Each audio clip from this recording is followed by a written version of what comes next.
Hello everyone, this is Asra Sultana, Assistant Professor in Triple Department, working in ISL Engineering College.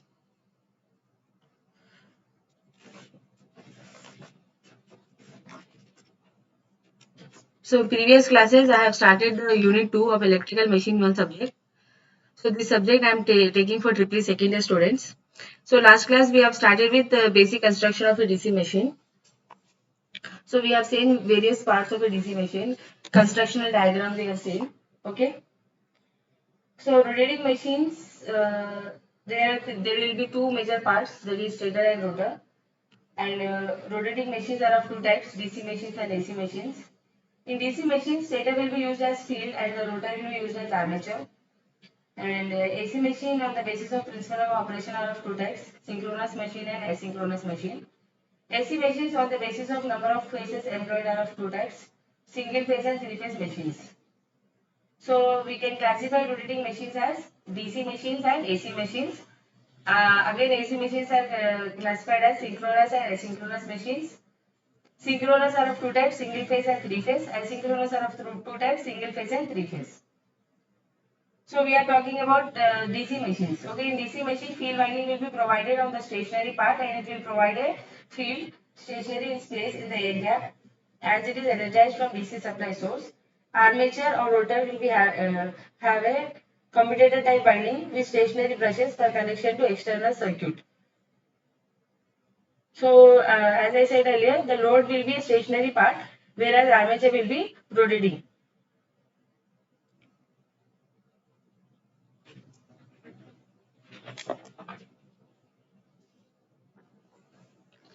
So this is the basic construction of a DC machine which we have seen in the last class. So outer part is yoke, okay, which is not only giving the mechanical strength, it will also carry the flux, okay, produced by the field winding. Then there are four electromagnets having north-south poles. Then armature will be placed inside this field winding. Okay, flux will be produced by this field winding and armature is inside here, and inside armature commutator will be placed, commutator, and upon the commutator brushes are placed. This is the shaft. Okay, these are the pole core and pole shoes, and armature will have armature tooth, armature slot, and armature winding will be wound on the armature and that will be connected to a terminal box. So DC machine consists of two basic parts, stator and rotor. Okay, this is a 4-pole DC machine. Okay, so here we can see connection diagram for our armature. Terminals are coming out and we are giving the positive and negative terminals to it. Outer part is yoke or frame, and then this is armature core. These are north south poles, 4 poles, lifting eye, field winding, pole shoe, air gap will be there here between field winding and armature. Shaft will be there here. This is shaft and commutator. Okay, this is bearing shield, terminal cover, frame, rocker with brush holder, bearing shield, okay, armature, commutator. So these are all parts are assembled parts of a DC machine. First cross section of a field system of a DC generator. So here we can see here, this is the magnetizing or exciting coil, pole, yoke, armature, shaft, mean path of magnetizing flux. These dotted lines are there, that is mean path of magnetizing flux, and these are the slots. Okay, this is air holes and lamination. So air holes will be there in the armature, so that we are showing here air hole laminations. Teeth, this is teeth, armature teeth, and laminations will be there here.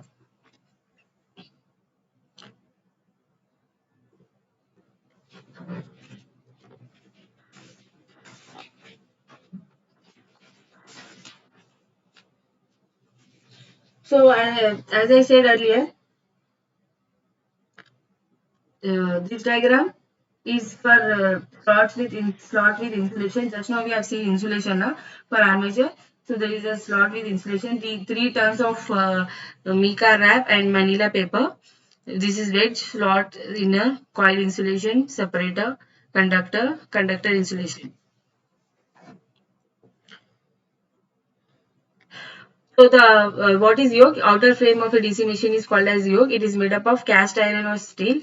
It will not only provide mechanical strength to the whole assembly, but it will also carry the magnetic flux produced by the field winding. Next is field winding or field system. So the object of the field system is to create a uniform magnetic field within which the armature will rotate, and they are usually made up of copper. Field coils are former wound and placed on each pole, and they are connected in series. They are wound in such a way that when they are energized, they form an alternate north and south poles. Electromagnets will be preferred in comparison with permanent magnets on account of the greater magnetic effects and field strength regulation, which can be achieved by controlling the magnetizing current. So what we are doing in a practical DC machine, we are not using uh, permanent magnet, but we are using electromagnet. Why we are using electromagnet? So with the help of electromagnet, by controlling the magnetizing current, we can we can control the field strength regulation, and it will have a greater magnetic effects. Okay. Field magnet consists of four parts, that is yoke or frame, pole core, pole shoe and magnetizing coils. So yoke we have seen just now. Yoke is nothing but outer part of the machine, and it will provide mechanical strength, and it will carry the magnetic flux produced by the field winding. Next will be pole core, pole shoe and magnetizing coils. So cylindrical yoke is usually used, which acts as a frame of the machine, and it will carry the magnetic flux produced by the poles. Since the field is stationary, there is no need to use laminated yoke for normal machine. In small machine, cast iron yokes will be used because of cheapness, but yoke of a large machine is invariably made up of fabricated steel due to its high permeability. In small machines, cheapness is the main consideration and not the weight, but in large machine, weight will be the main consideration. So the permeability of cast steel is about twice of cast iron. Weight of cast steel required will be only half of the cast iron if used for the small reluctance. Manufacturing process will consist of rolling a steel slab around a cylindrical mandrel and then welding it at the bottom. So lifting eye, feet and the terminal boss etc. are welded to the frame afterwards. Okay, as we have seen in the diagram here. Here, here, this is lifting eye, feet and terminal box. Terminal box here we have seen here, terminal box. Okay. So lifting eye, feet and terminal box are welded to the frame afterwards. Such yoke possess sufficient mechanical strength and it will have high permeability. With small machines, yoke may be one piece, but for larger machine, it is usually usual to employ a split yoke, the two halves being bolted together. This promotes ease in handling and convenience of assembly. So, in small machines, yoke will be one part only, whereas in large machine, yoke will be divided into or split into two parts. It is easier in handling and convenience. That is why it is split into two halves. Next, we will see pole core.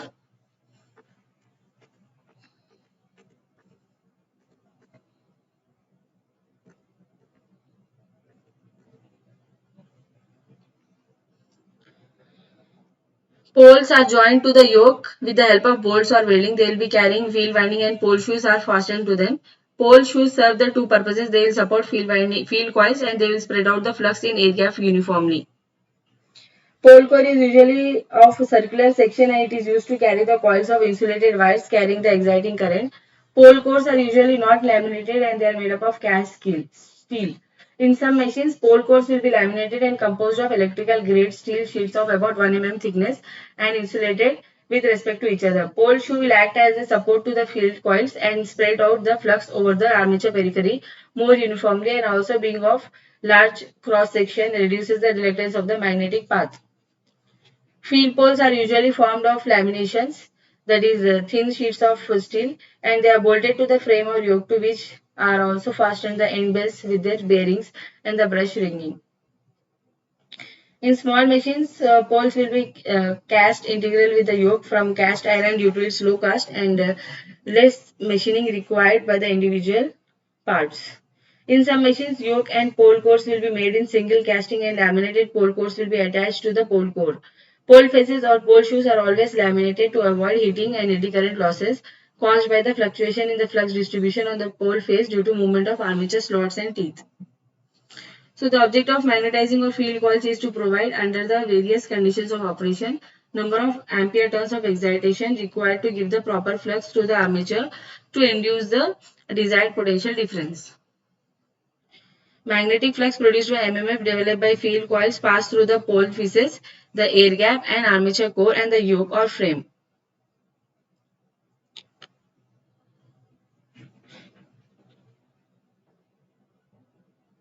There will be several field construction adopted according to the type of excitation. In shunt field, many turns of fine wire will be used. In series field, few turns of large cross-sectional area are used. And in compound field, both shunt and series windings are used. So what is series, shunt and compound? We are going to see in the next chapter, third unit. Field coils after proper winding will be dipped in an insulating varnish and baked in an oven, which will provide stiffness, mechanical strength and good insulating properties to the windings. In the design of generator, number of poles required by the field structure depends on the speed of the armature and the output for which the machine is designed. In a two-pole machine, there will be 2 voltage maximum per revolution of the armature, while in a 4-pole machine, there is 4 voltage maximum for 1 revolution. If the armature speed is kept constant, number of poles determines the rate at which the individual coils cut the magnetic flux. So output voltage will increase with the increase in number of poles for a constant armature speed. In any generator, field poles are always produced in pairs since a pair is necessary to produce a set of magnetic poles.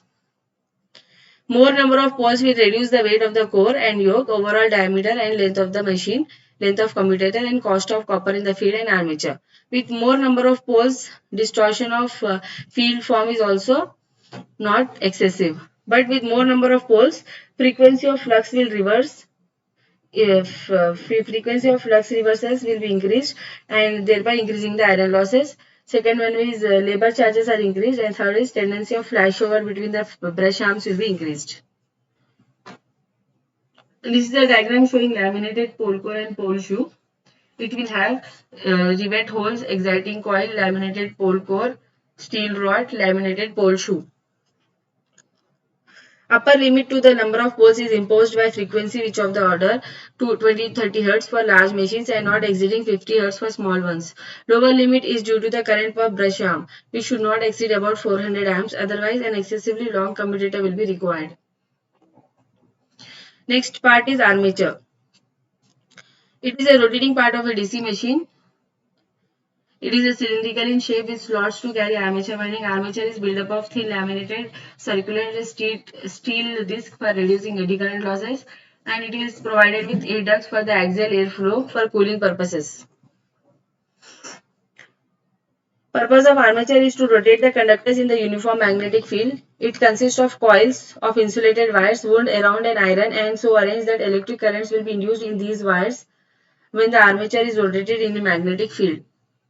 In addition, its most important function is to provide a path of very low reluctance to the magnetic flux. Armature core is made from high permeability silicon steel stampings, each stamping being separated from its neighboring one by thin paper or thin coating of varnish as insulation. A small air gap exists between the pole pieces and the armature so that there will be no rubbing in the machine. However, this gap is kept as small as possible. Since larger the air gap, greater is the MMF required to create the required flux. Air gap length is about 1 mm to 6 mm. Use of high grade steel is made to, so we are doing two things here. We are laminating the core of the armature and second one is we are using a high grade steel, okay. So laminations are made to reduce the eddy current losses and by using high grade silicon steel material we are reducing the hysteresis losses. Okay, so use of high grade steel is to keep the hysteresis losses low, which is due to cyclic change of magnetization caused by rotation of the core in the magnetic field. Second one, to reduce the eddy currents in the core which are induced by the rotation of the core in the magnetic field. By using stampings or laminations, the path of the eddy currents will be cut into several units. Laminations must be in such a direction that they are perpendicular to the paths of eddy currents and parallel to the flux. Each lamination is about 0.3 to 0.6 mm thick. Slots are either die cut or punched on the outer periphery of the circular core stamping and the keyway is located on the inner diameter as shown in the figure. The slots are normally open type and usually placed parallel to axis of the armature, but are also sometimes skewed at a small angle to the axis to avoid vibration of teeth. The width and depth of slots are made to accommodate the conductors and the insulation.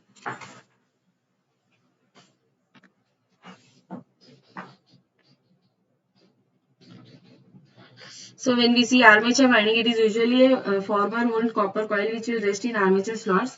Armature conductors are insulated from each other and also from the armature core. Armature winding can be wound by one of the two methods, lap winding or wave winding. That we will see in the next class, lap and wave winding. Okay. Double layer lap or wave winding are generally used. So double layer winding means that each armature slot will carry two different coils.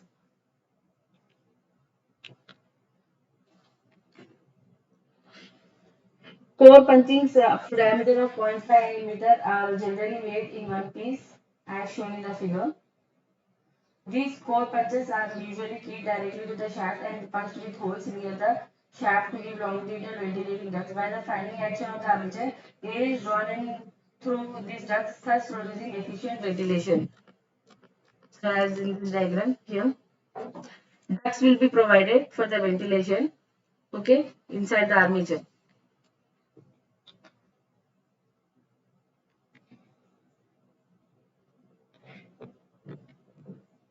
For a larger machine having large diameter, armature diameter, it is not economical to punch out a complete ring.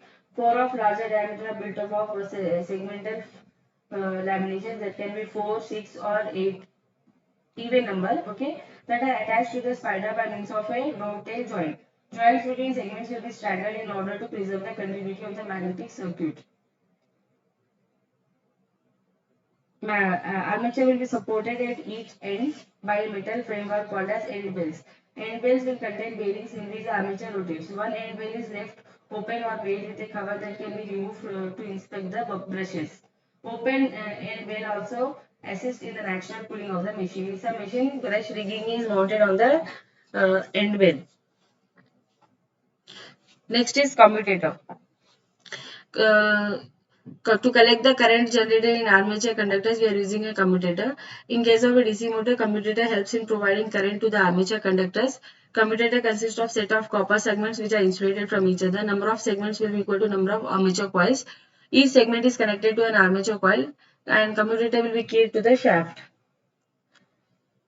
Commutator is a form of rotating switch placed between the armature and the external circuit and so arranged that it will reverse the connections to the external circuit at the instant of each reversal of current in the armature coils. It is very important part of a DC machine and serves the following three purposes. First one is it will provide the electrical connection between the rotating armature coil and the stationary external circuit. Second one, as the armature rotates, it will perform a switching action, reversing the electrical connection between the external circuit and each armature coil in turn, so that the armature coil voltages add together and result in a DC output voltage. Third one, it also keeps the rotor or armature MMF stationary in space. So when we see the structure of a commutator, it is of cylindrical structure and it is built up of wedge-shaped segments of high conductivity, hard-drawn copper or drop-forged copper. These segments will be insulated from each other by thin layers of mica. It will be usually 0.5 to 1 mm thickness. Mica is to be preferred but cannot be used for large commutator because of difficulty of obtaining large sheets, making the cost of large mica segments prohibitive. So on account of cost also, micanite is often used for small commutators. Segments will be held together by means of two V-shaped rings that fit into V grooves cut into the segments. So usually nowadays mica insulation is cut away between the bars to a depth of about 1.5 mm with the help of special slotting tools. This processing is called as undercutting the mica.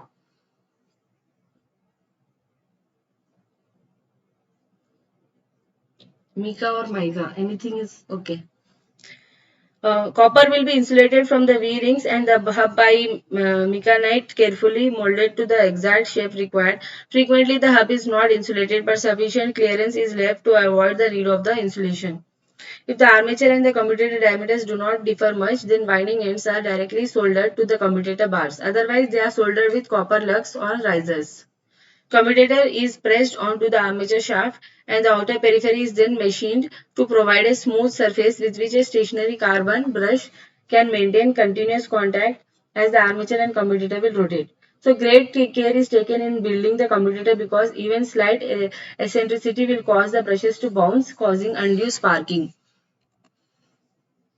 Let us see now brushes. Brushes are usually made from carbon or graphite. They will rest on the commutator segment and slide on the segments when the commutator rotates, keeping the physical contact to collect or supply the current. Function of brushes is to collect the current from the commutator and supply it to the external load circuit. Brushes are rectangular in shape and they rest on the commutator. Brushes are manufactured in a variety of compositions and degrees of hardness to suit the computation requirements. They may be classified roughly as carbon, carbon graphite, graphite, metal graphite, and copper.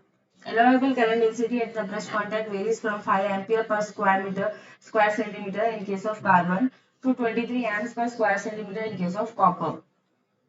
Copper brushes are employed only for machines designed for large currents at low voltages. Unless very carefully lubricated, they cut the commutator very quickly and in any case the wear is rapid. Graphite and carbon graphite brushes are self-lubricating and they are used widely. Even with the softest brushes, however, there is a gradual wearing away of the commutator, and if the mica between the commutator segments does not wear down so rapidly as the segments do, the high mica will cause the brushes to make poor contact with the segments and sparking will result, which will damage the commutator. To prevent this, mica is frequently undercut to a low level below the commutator surface by means of narrow milling cutter. So commutators sooner or later will wear out of true and most and must be turned down in a lathy but interpole machines with soft brushes and undercut mica will run for a long time without any maintenance on the commutator. So no lubrication is applied to the surface of a commutator with undercut mica because the lubricant will collect carbon or graphite dust from the brushes and hold it in the grooves above the mica and thus provide leakage paths for the current from segment to segment, which will ultimately develop a short circuit or flashover on the commutator. All modern brushes except the copper ones will contain enough graphite to provide adequate lubrication. Brushes will be housed in brush holders, which are mounted on the brush holder stud or brackets. In turn, brush holder studs will be mounted on a brush yoke or rocker arm. Brush yoker can be rotated so as to change the position of the whole brush system in relation to the machine poles. Brush holder studs are insulated from the brush yoke by means of insulating sleeves and discs. So most of the models have brushes radially placed, that is, their center line is radial to the commutator. This permits operation in both the directions. Brushes will be held under pressure over the commutator by a combination of brush holders and springs whose tension may be adjusted. So here one important point is that desired pressure can be applied to the brushes, say 1.5 to 2.5 uh, to ensure satisfactory commutation. Large pressure will cause heating of the commutator and brushes owing to friction, whereas the low pressure may cause sparking owing to imperfect contact between the brushes and the commutator. So this diagram is showing the staggering of brushes. In order to prevent ridge formation on the surface of the commutator, each set of positive brushes will stagger with the relation to the previous set of positive brushes and the negative brushes similarly arranged. So this way each track on the commutator will be covered by the equal number of positive and negative brushes. So one more part is bearings. With small machines, ball bearings may be used at both the ends. For larger machines, roller bearings will be used at the receiving end. And ball bearings will be used at the non-driving end, that is at the commutator end. Next is shaft. Shaft is made up of mild steel with a maximum braking strength. Shaft is used to transfer mechanical power from or to the machine. Rotating parts such as armature, core, commutator, cooling fan, etc. are key to the shaft. Next is visualization of magnetic field produced by the field winding excitation with armature winding open.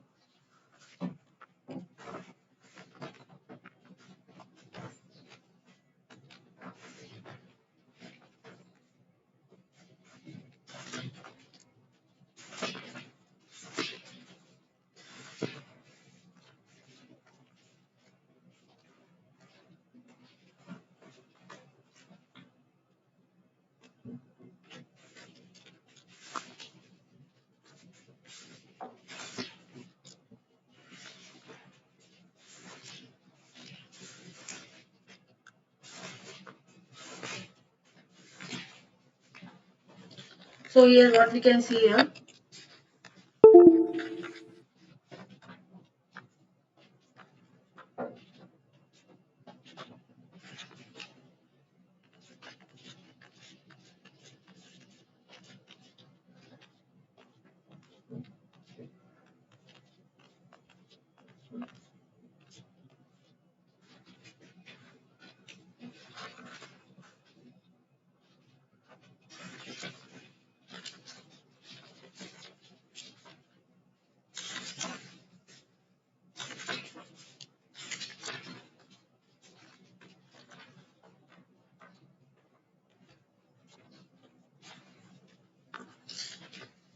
So armature coil in neutral plane, armature coil in 90-degree position, then here armature coil in 180-degree position, armature coil in 270 position.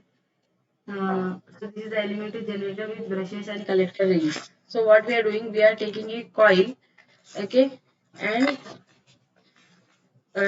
coil means what? Like it is like a conductor, and placing it in the magnetic field, and we are rotating that coil in the magnetic field and seeing the EMF induced, whether it is alternating or DC. Okay.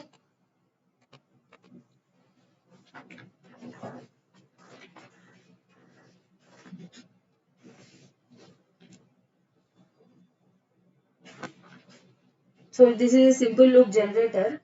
Single turn rectangular copper conductor loop ABCD rotating in clockwise direction about its own axis x dash in the uniform magnetic field is shown in the figure A. As the coil is rotated in the magnetic field by some mechanical means, the flux linking with the loop will change continuously, therefore EMF will be induced in it. So we are keeping a coil inside the magnetic field and rotating that coil. So EMF will be induced in the coil. Okay, so at various angles, what is the EMF induced? We are seeing here. Okay.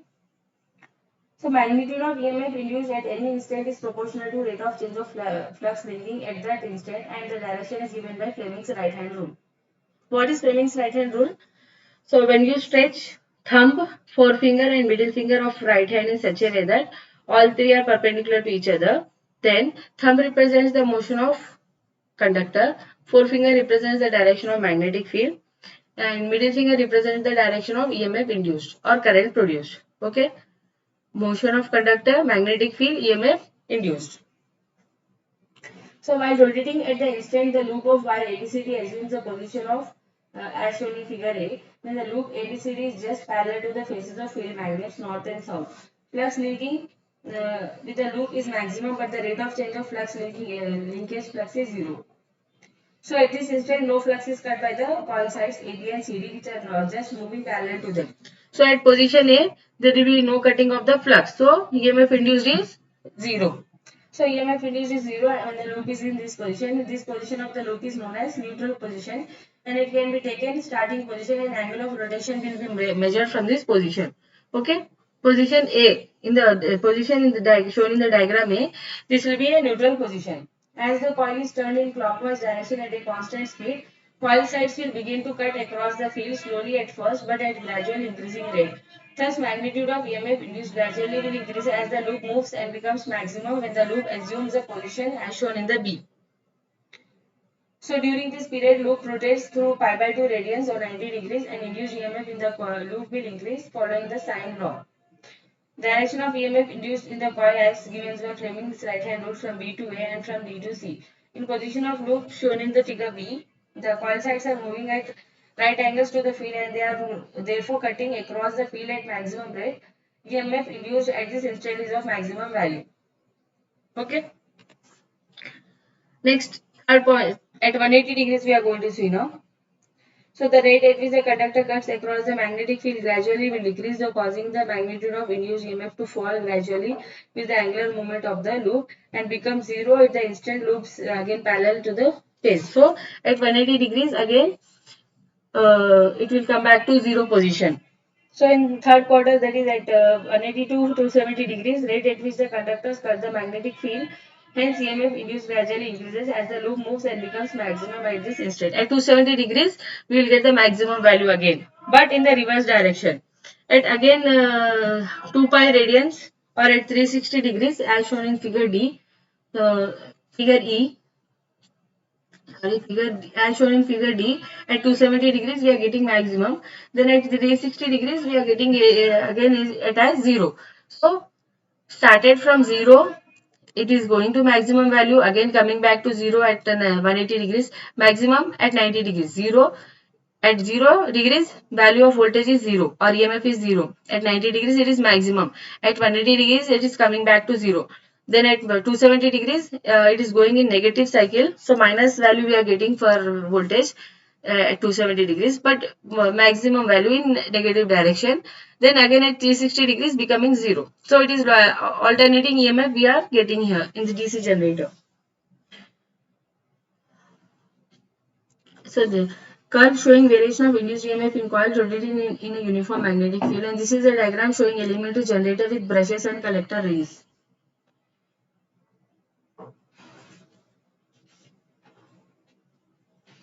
Current induced in the coil will be collected and conveyed to the external load circuit by connecting coil terminals to two continuous and insulated rings known as slip rings or collector rings, which are mounted on the generator shaft and making the two stationary brushes pressing against the slip rings. One brush will be bearing on each ring. So when the coil is rotated, generated alternating EMF will cause the current to flow first in one direction and then in other through the coil and external circuit. Such a current is called as alternating current. So to obtain unidirectional current or direct current in the external circuit, collecting arrangement is modified as shown in this figure 5.4. So we are using slip rings or split rings to get a DC voltage or unidirectional voltage. Okay. In this arrangement, slip rings will be replaced by split ring made up of a conducting material and split into two halves separated from each other by insulation, and brushes will be placed diametrically opposite instead of being side by side. So, it will be observed that in the first half revolution, current flows along ABMLCDA, ABMLCDA in the first half. That is, brush M in contact with segment A acts as positive pole of the supply and brush L in contact with segment B acts as negative pole. In the next half revolution, direction of induced currents in the coil will be reversed, but at the same time, position of segment A and B are also reversed, with the result that brushes M and L again will come in contact with positive segment B and negative segment A respectively. So what we are doing here with the help of commutator, see here AB was there earlier, now it is BA, but the direction of current is same.